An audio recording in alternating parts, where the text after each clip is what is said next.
Non, la bonne stratégie, nous pensons, et les militants en tout cas l'ont tranché, c'est que nous puissions rassembler la gauche et les écologistes sans la France insoumise de Jean-Luc Mélenchon. Nous sommes très clairs, et je crois que tous les socialistes sont très clairs sur le sujet.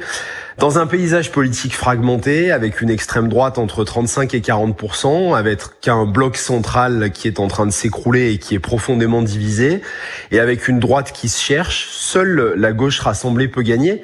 Et donc nous, c'est le chemin que nous proposons en mettant le Parti socialiste au cœur de la gauche et en proposant une alternative politique qui aille, et c'est ce que nous avons proposé pendant ce congrès, de Ruffin à Glucksmann, c'est comme ça que nous l'avons défini, pour être en capacité d'avoir un candidat commun de la gauche et des écologistes, hors Jean-Luc Mélenchon, à l'élection présidentielle, pour être en capacité d'être au deuxième tour et de battre l'extrême droite. Et je crois que c'est ce que nous devons, en tant que Parti socialiste, en tant que grand Parti socialiste, de proposer aux femmes et aux hommes de gauche qui attendent de nous que nous construisions cette alternative politique.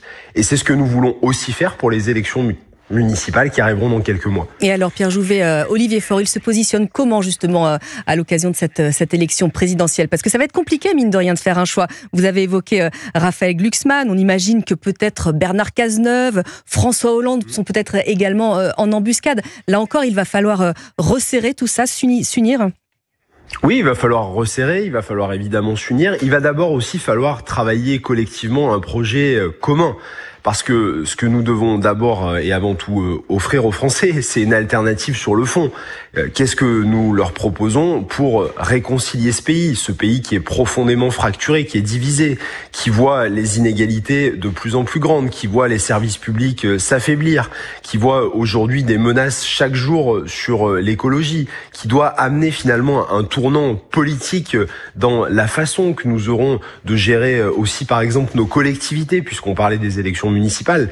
Donc il va d'abord falloir s'atteler à un projet, c'est ce que nous avons proposé avec Olivier Faure, proposer un projet des socialistes d'ici la fin de l'été, puis ensuite d'aller voir nos partenaires pour construire la meilleure façon de choisir le candidat commun. Il y a plusieurs possibilités qui existent.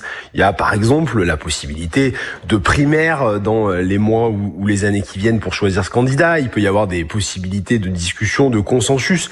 Nous verrons, rien n'est arrêté à ce stade, mais ce que nous avons en tout cas arrêté, c'est la perspective et la vision de construire ce rassemblement sur un projet politique clair pour permettre de créer cette alternative.